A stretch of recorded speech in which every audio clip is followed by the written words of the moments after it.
Salam and good day. We are from Group 2 and today we will be presenting about Topic 6, Company Taxation. I am Sumaya Jabarullah and my matric number is 281039. Introduction. The company income tax revenue is one of Malaysia's most important sources of income. Corporate income tax in Malaysia is a direct tax paid to government imposed on both resident and non-resident companies earning income in Malaysia. Malaysia has a territorial tax system that taxes both resident and non-resident firms on income derived from Malaysia. Malaysian resident companies engaged in banking, insurance, shipping and air transport is subject to world income tax scope. The corporate income tax rate in Malaysia varies depending on the type of company. However, the basic corporate income tax rate is 24%. The determination of resident status is crucial to determine the tax rate. On the other hand, Section 2 Income Tax Act 1967 defines company as a body corporate and includes any body person established with a separate legal entity by or under the laws of a territory outside Malaysia and a business trust. Our group will be discussing issues related to the company taxation with relevant cases. An understanding on the company's resident status can be obtained by referring to Section 8 of Income Tax Act 1967 that can be divided into few subsections. Management and control are critical factors to determine a company's resident status. Section 8(1)(a). This section explains about the determination of resident status of Hindu joint family. A Hindu joint family is resident in Malaysia for the basis year for a year of assessment if the manager, or known as Karta, is resident for that basis year, according to paragraph 8(1)(a) of the Income Tax Act 1967. As a result, if the manager or Karta is not a Malaysian resident, the Hindu joint family is also not a Malaysian resident. Section 8(1)(b) of the Income Tax Act 1967 clearly indicates that a company trading in Malaysia will be deemed resident if management and control of its business or any of its businesses are exercised in Malaysia at any time during the basis year. This could imply that even if only one directors board meeting is held in Malaysia, the company will be considered a resident even though all previous meetings took place outside of Malaysia. There are two cases that related to this section. First case, Koitaki Para Rubber Estate Limited versus Federal Commissioner of Taxation. The issue in this case are related to residents of a company and whether a company was a resident of more than one country. I will summarize this case. In this case, the company board meeting is conducted in Sydney, Australia. The directors resided in Sydney, Australia. Besides, shareholder meeting also were held there. While the business operation, which is plantation of rubber, is conducted in Papua New Guinea under the control of a manager which has the power of attorney. Besides, the rubber was exported, sold, and the receipts from the rubber plantation also being paid into Sydney's bank account. Arguments involve the commissioner assessed the income derived from the sale made in Sydney, assuming that the company is the resident of Australia. The company argued that it is resident in both Papua New Guinea and Australia, besides the management activity is conducted in Papua New Guinea. Judgment and reason.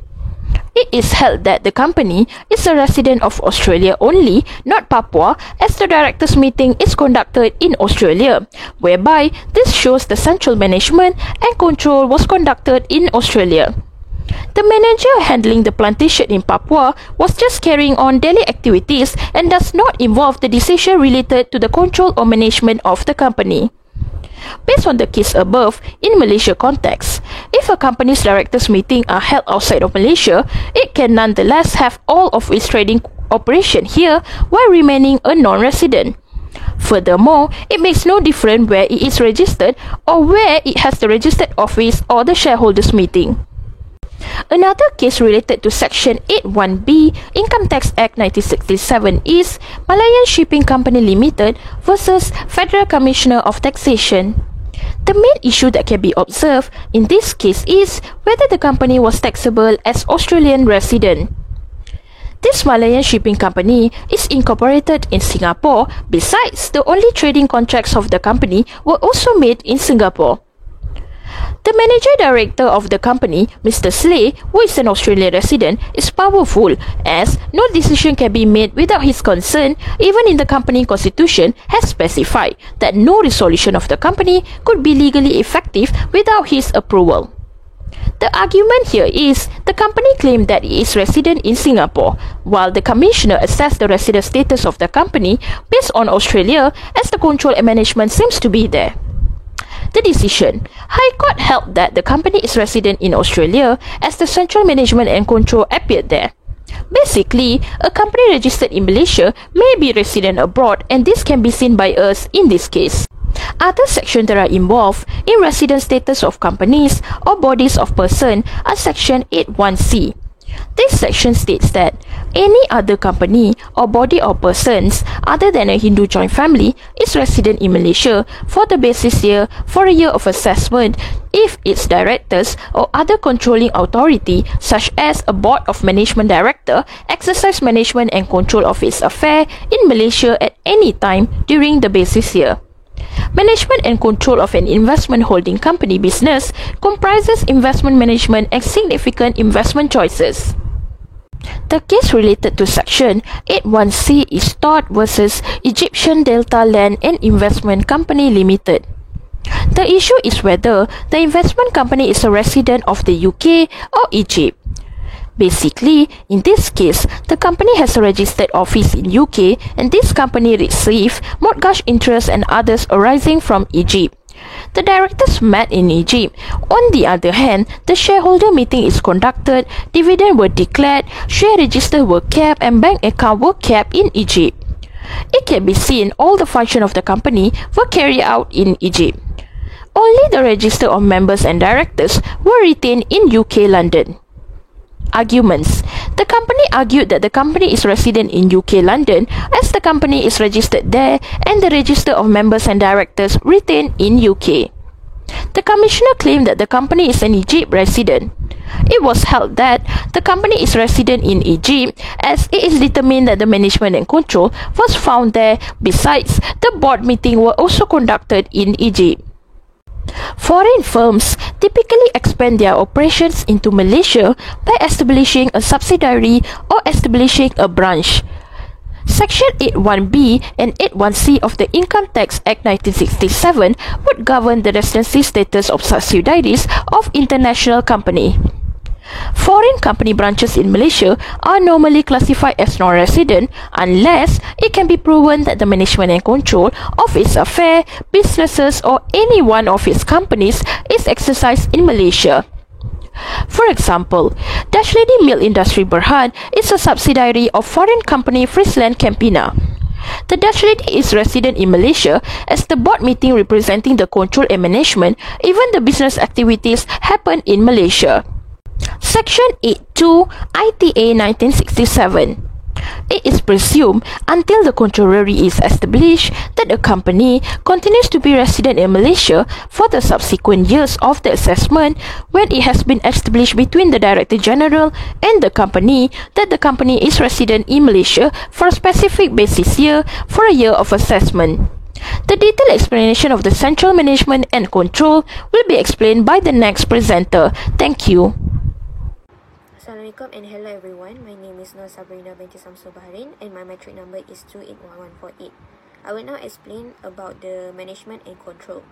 According to the Income Tax Act 1967, the management and control refer to the place where the key management and commercial decisions necessary for the conduct of the business of a company are made.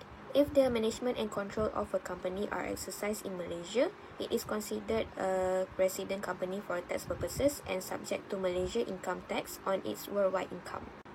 In addition, if a company has many operations, the management and control of any of those operations in Malaysia is sufficient to qualify the business for a Malaysian tax residence. The determination of management and control is based on the facts or circumstances of each case and involve an analysis of where the key decisions are made. For example, the decision for continue or discontinue a business, the decision to determine the nature of the company's business, and managing income and expenditure. This can be supported by the case Calcutta Jute Mills Company Limited versus Henry Nicholson. The issue of this case is whether Calcutta Jute Mills Company Limited is a resident in England and liable to income tax. The company carried on the business of spinners and manufacturers of jute in Calcutta, India. The trading operation as well as manufacturing and sale were wholly carried on in India. So according to the memorandum and articles of association, the company was managed by a board of directors in England, while the resident directors was also appointed in India. The company had no physical office or presence in England, except for the office of one of the directors, which was used as the register's office to conduct the meeting of the board of directors. As for the issue, the company argued that it was not a company resident within the United Kingdom because the company's trade is not exercised within in the country. The court held that the company was resident in England and has registered office in England, where it is in the same position as an individual residing in England. So the company is subject to the income tax in respect of all the company's profits and gains, whether made in England or elsewhere. The principle of this case is that the residence of a company must be considered its place of management and control, which is in United Kingdom. Next case is the Pierce Consolidated Mines Limited versus Howe. The issue is whether the appellant of the company is a resident in United Kingdom and liable for the income tax. The company was registered in South Africa under the South African Companies Act. The registered office and the head office were in South Africa, where its diamond mines were situated and where its shareholders met for both ordinary and extraordinary meetings. The profits were derived from the mining and sale of the stones through a London syndicate, which in effect controlled the diamond trade worldwide. The directors met both of the head office in South Africa and in London, but the majority of the directors resided in London, where they hold their meetings. For this case, the appellant of the company contended that it was not resident in United Kingdom and does not exercise any trade within United Kingdom. So the court held that the company was a resident in United Kingdom and it is accessible for the profits under Schedule D. The directors in charge of the company's affairs are from London. So the principle of this case is the company resides for the income tax purposes where its real business is conducted. Next is control by whom. There are differences between the management and control by the shareholders of the company and management by board of directors. Shareholders can exercise their powers over the company by using their voting power during the formal shareholders meeting, while the directors exercise their powers in the management of the company's affairs by virtue of the powers conferred on them under the Articles of Association or as stipulated under the Companies Act 2016. This can be supported by the case named Stanley versus the Gramophone and Typewriter Limited. The issue for this case is whether the respondent is chargeable on the profits or dividend of the German company. The respondent of the company, which is an English company registered in England, held all the shares in a German company. He may have the control of the company in the sense that it may enable him to exercise his voting right, to turn out the director, and to enforce his own view as to policy. It does not in any way diminish the rights or the powers of the directors. The company's whole profit of the German company, including an amount that has not distributed as dividend or remitted to England but set aside in conformity German law. The respondent argued that the sum was not profits or gains within meaning of the income tax acts of the German company or the appellant's company, so it is not chargeable with income tax. The court held that the respondent is liable for the profits of the German company that are remitted to the England as profits or dividend, due to because it was not shown that the German company was either a mere simulacrum or the agent of the English company. The principle of this case is control of individual corporators is wholly different from the management of the business itself.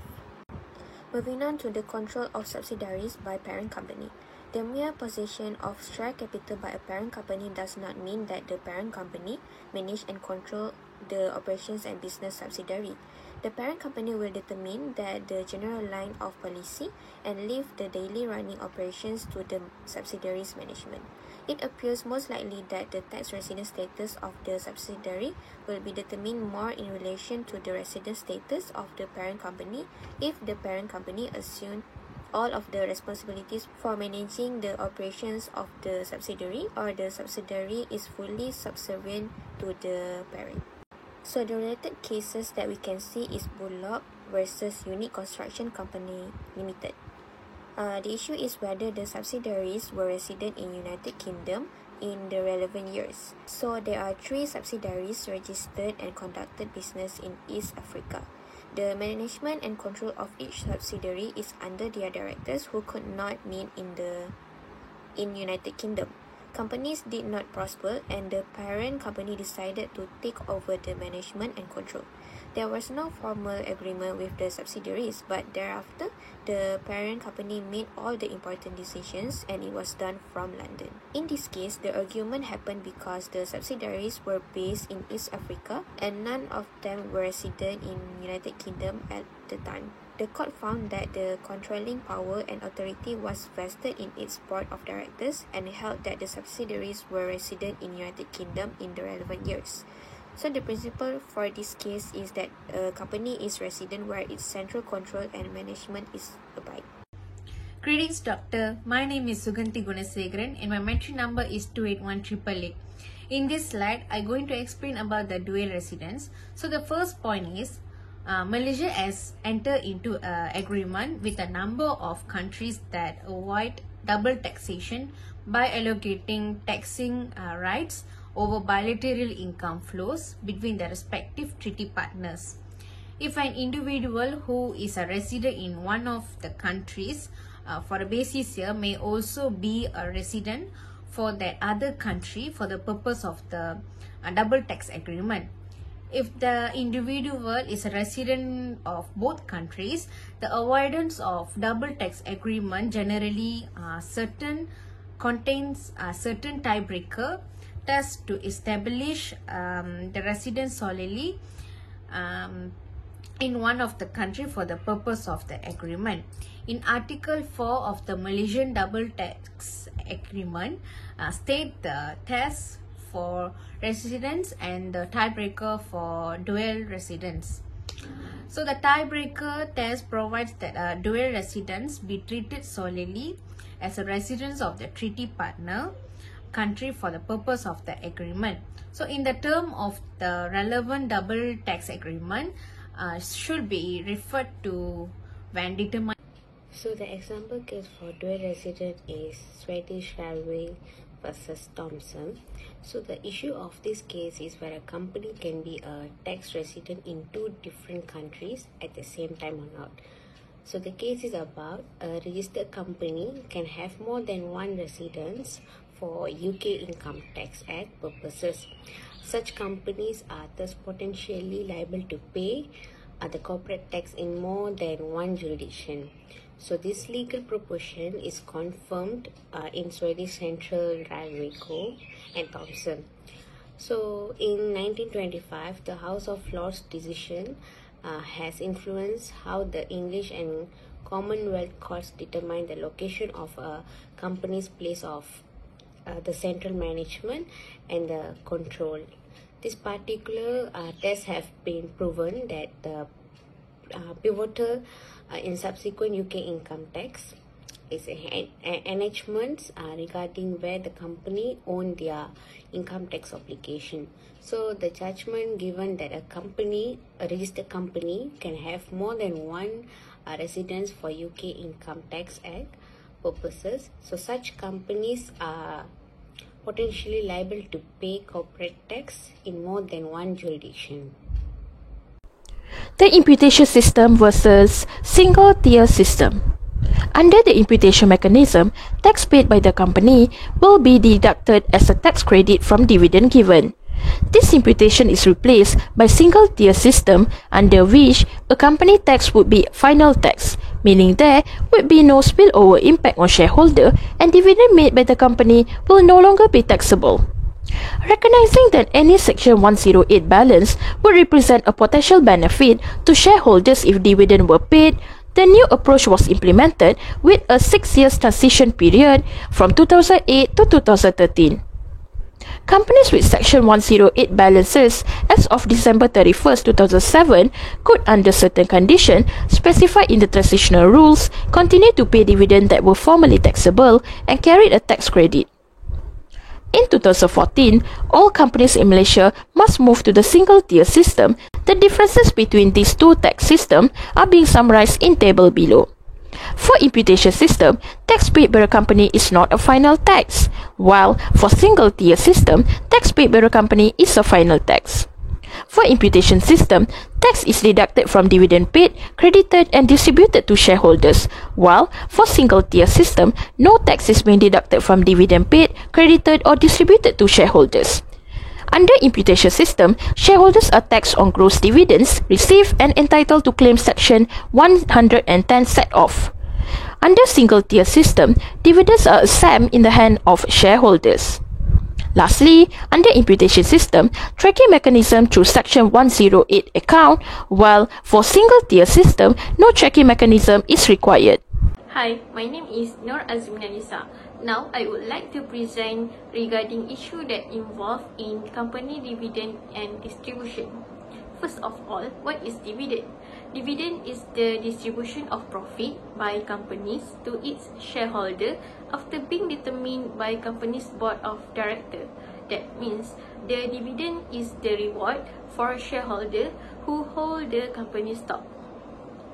Dividend can be classified into two classes of income which tax is chargeable. Firstly, Section 4A under investment income if the dividend received is related to the stock or shares in trade of business. And secondly, of course, Section 4C under business income which are taxable.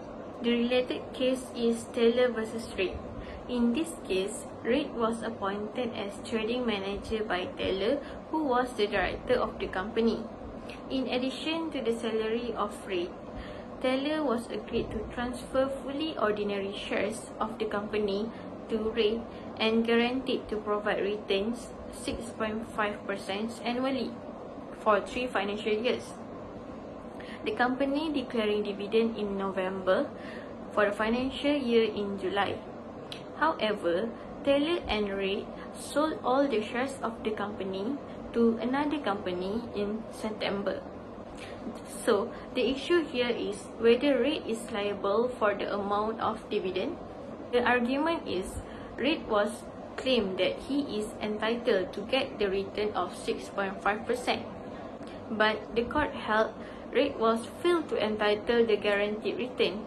This is because that Reid had transferred all the shares in September, which was before the date of declaration of dividend, which is November. So, he was not able to receive the dividend from the company, and Taylor also has no liability to the respondent under their guarantee. Distribution for tax purpose is a payment made by a business or other entity to its owner or shareholder. Distribution paid out from the company's asset, which include both cash and non-cash. They are also consisting of redeemable share capital or security. Basically, they are generally taxable as ordinary income unless they qualify for special treatment under the tax code. The case of Nov Investment versus RNC is related to this. In this case, Nov Investment made payments to the charity club, which is the Fall Foundation, in the form of gift. The company attempted to deduct donations made to a charity when calculating to overall revenues. The company claimed that the payments were deductible for the tax purpose as charitable donation. So, the issue here is whether the gift to charity included the distribution related to shares. RNC argued that the payments were not deductible because they were not genuine gift due to the deduction that made by a taxpayer as donation to the charity were considered distribution in respect of shares. RNC also state that the payments were actually a form of dividend distribution, which is not deductible for tax purpose. So the court held that the gift to charity was not deductible because they were a form of dividend distribution. The court also found the payment were not genuine gift because they were made in return for the charity providing service to the company. Dividend can be given in many methods.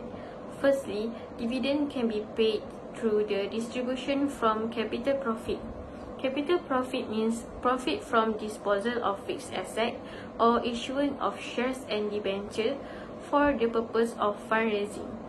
Secondly, dividend can be given in specie, which in kind such as shares and property.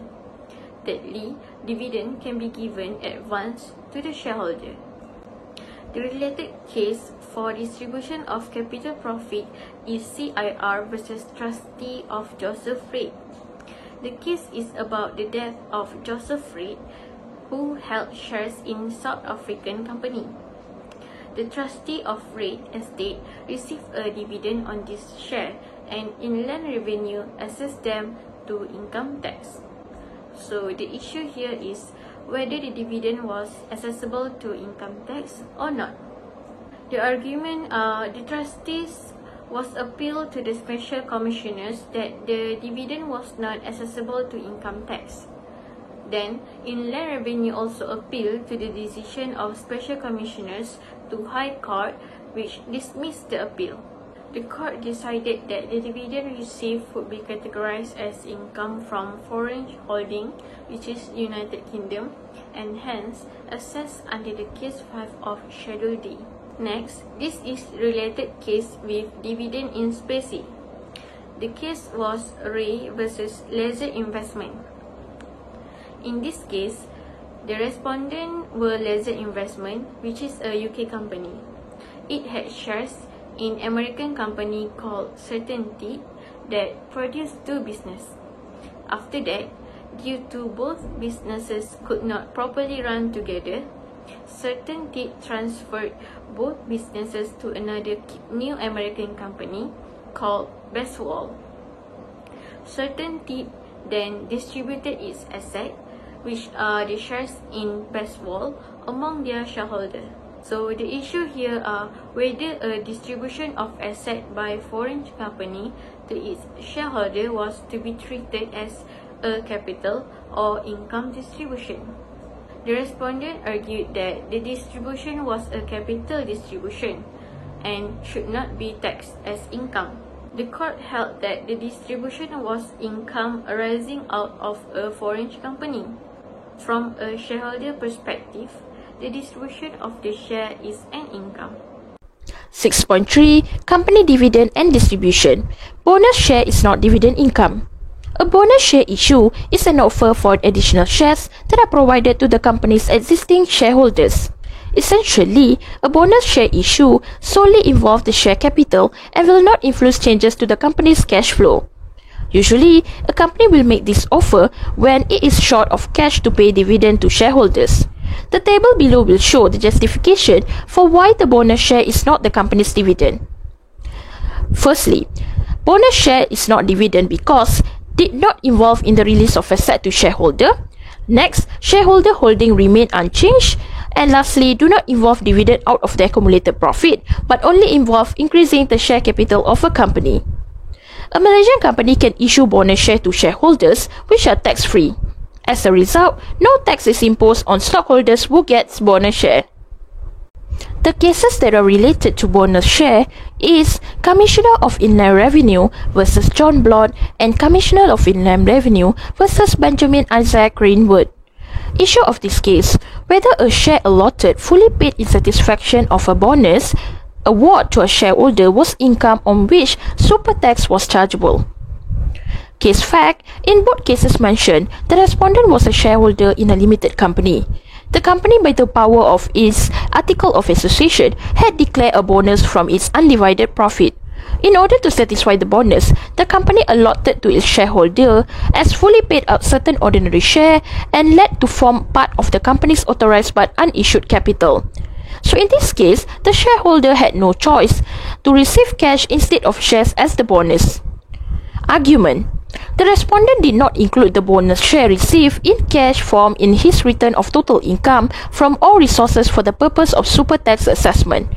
At the meeting of commissioners, the respondent has been called against the additional assessment to super tax for year ending 1916 and 1917. The commissioners argued that the distribution of share was a distribution of monies worth taxable for super tax. Judgment. It was held by the House of Lords in 1921. The majority decision established that issuing bonus share result in a distribution of capital, thus not liable for tax. Now, let's move on to distribution of asset arising from liquidation is not an income. In a liquidation, the company assets are seized and sold, and the revenue then used to settle its debt and liabilities. A liquidator's distribution to shareholders during a company dissolution are not regarded as distribution of the company's profit. The payout is typically tax-free to the investor's basis in the stock. The case that is related to this is Commissioner of Inland Revenue versus George Burrell and Commissioner of Inland Revenue versus William Burrell. Commissioner Inland Revenue versus George Burrell and Commissioner Inland Revenue versus William Burrell. Issue of the case: whether a distribution of asset arising from liquidation was income on which super tax was chargeable. In these cases, the respondents were partners in a firm which held shares in several single-ship companies.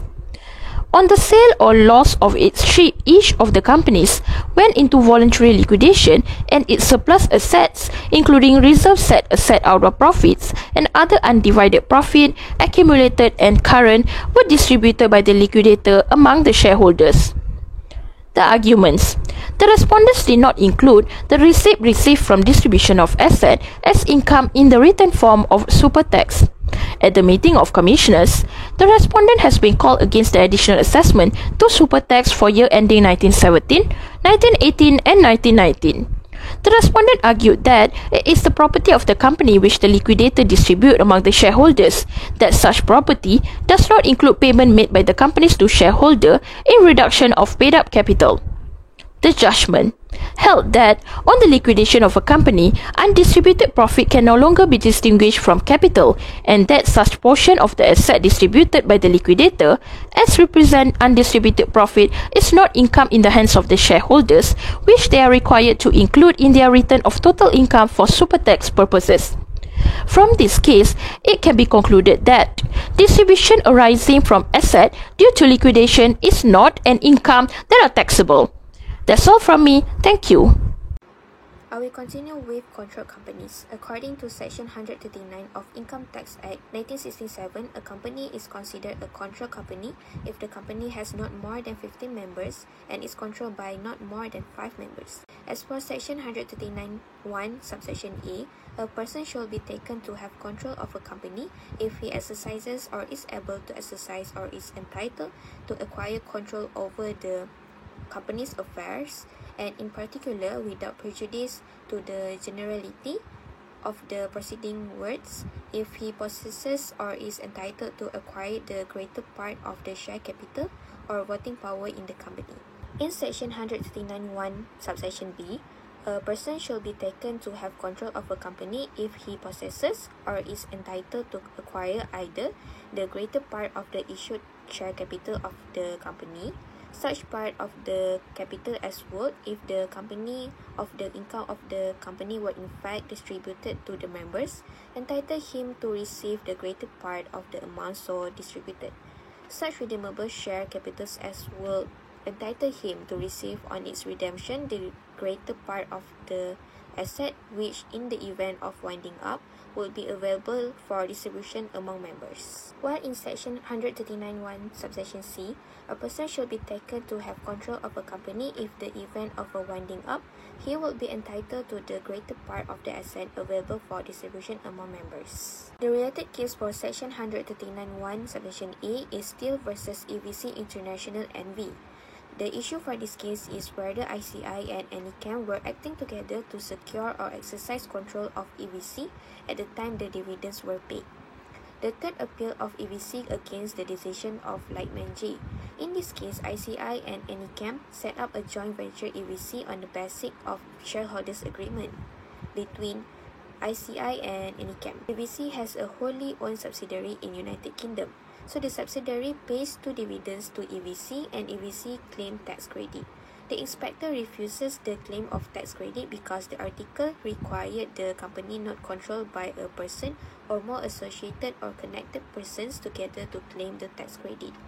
The court held that the shareholders' agreement mentioned in effect at the time dividends were received, the shareholders can observe and perform the agreement and voting at the general meeting level, which shows the control of shareholders on EVC.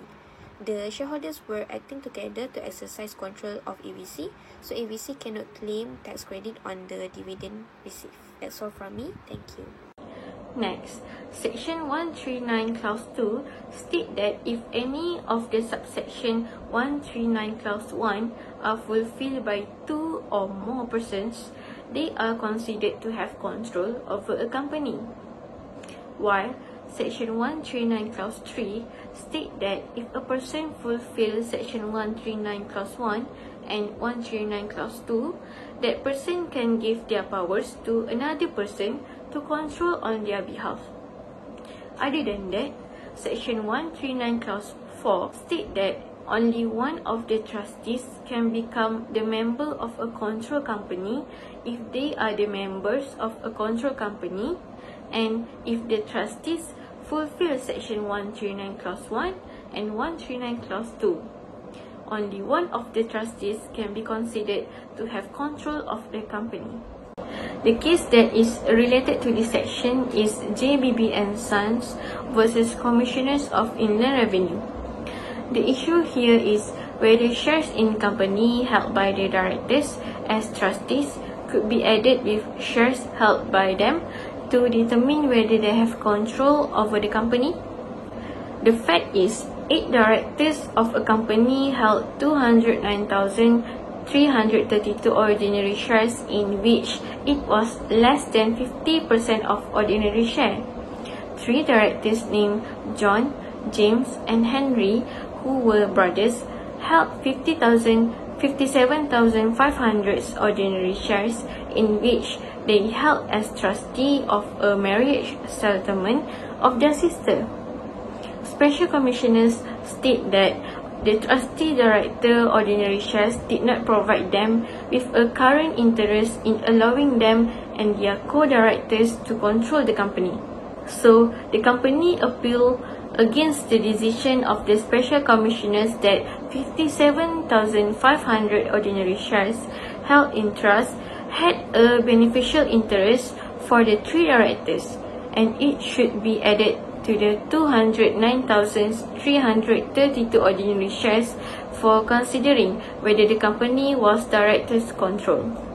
Lastly, the court decided that the 57,500 ordinary shares can be added to the 209,332 ordinary shares because shares held by directors as trustees should be taken into account when considering whether the directors of a company have the controlling interest or not. According to Section 1395, for the purpose of subsection 1B Roman 2 and C, if any person who is a loan creditor of the company which is otherwise than in respect of any loan capital or debt issued or incurred by the company for the money lent by him to the company in the ordinary course of a business of banking carried on by him may be treated as a member, and the reference to share capital may be treated as including long capital. Section 1396, it shows the purpose of the subsection 1.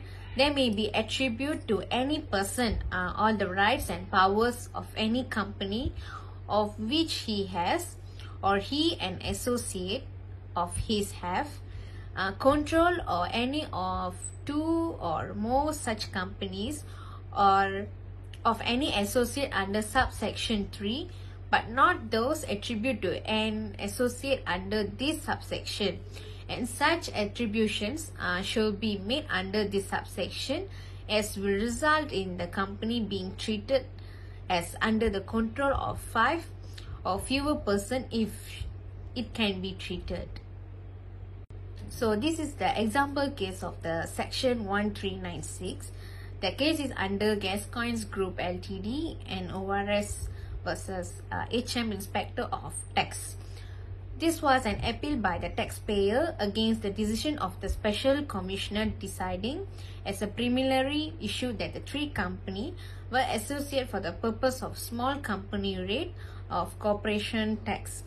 So each of the taxpayer companies, the 3 companies which are G Ltd, N Ltd and S Ltd, appeal against the assessment to corporation tax made on the basis that they were associate company for the purpose of the small companies rate. So the relationship between the companies, except that the relationship between the candidate and the potential or actual associate company or companies was irrelevant. So as a conclusion to be drawn was that he had or had attribute to him control of 3 companies. So they were therefore associate companies of each other because they were all under the control of W. Section 1397A states that a person in any of the following relationship to that person is more like a husband and wife, parent or remoter forbear, a child or remoter issue, brother, sister and partner. So section 1397B, the trustee or trustees of the settlement in a relationship to which that a person is or any such relatives of his, either living or dead, as is mentioned in paragraph A of the definition is or was a settler. So under section 1397C states that where that a person is interested in any shares or obligation of a company which are subject to any trust or any part of the estate of a deceased person, any other person's interest therein. This case under Inland Revenue Commissioner ex parte Newfields Development. Newfields, the taxpayer, as controlled by the trustees of the late Mr. Walker Will Trust, under which his widow, Mrs. Walker, had a life interest. So Mr. Walker was the settler, controlled another company, which is Rorek, in which Mrs. Walker had no interest. It was common ground that the Mrs. Walker was associated with the trustee of both trusts in the case of the discretionary trust because her late husband was a settler, and in the case of with the will trust because she had an interest in it as an beneficiary. So the issue share capital of Newfields is held by the trustee of the will of the late Mr. Walker. So under the trust of the will, his widow Mrs. Walker had a life interest. So her life interest in the share means that she is a member in Newfield under section 1397C, and more to the point, the trustee and associate under section 1397A because they both had a relationship as a husband and wife. That's all from us. Thank you. As a conclusion, a company's taxable payable. As a conclusion of this chapter, a company's tax payable is largely covered by its residency status, and it is one of the key elements influencing a company's tax treatment and tax ramifications. So if a company is a resident of Malaysia at any stage throughout the base period for an assessment year, at least one meeting from the board of directors addressing the firm's management and control is held in the Malaysia. So if due to the imputation system, the tax paid by the company is not the final tax, which inputs implies that the residents Malaysian companies must deduct tax on dividends distributed to their shareholders.